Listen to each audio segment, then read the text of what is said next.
কোরআনের শিক্ষা ছাড়া যারা মুসলমানের পরিচয় যারা বহন করে, কোরআনের শিক্ষা ছাড়া, কোরআনের জ্ঞান অর্জন ছাড়া সে প্রকৃতপক্ষে মুসলমানের পরিচয় দিতে পারে না।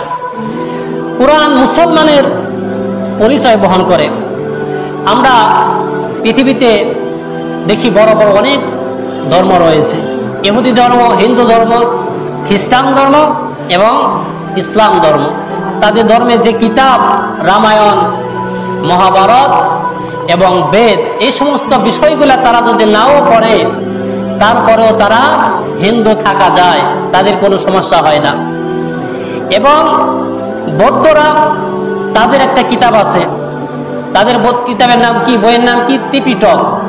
সেই কিতাব যদি বৌদ্ধরা নাও পড়ে, তারপরও সে বৌদ্ধ থাকা যায়, তাদের কোনো সমস্যা হয় না।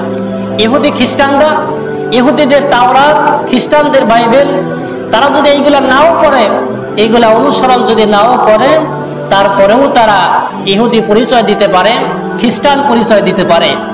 কিন্তু মুসলমান আমরা যারা, আমরা যদি কোরআন না মানি, কোরআন যদি না বুঝি, তাহলে আমরা প্রকৃতপক্ষে একজন মুসলমানের পরিচয় আমরা দিতে পারি না।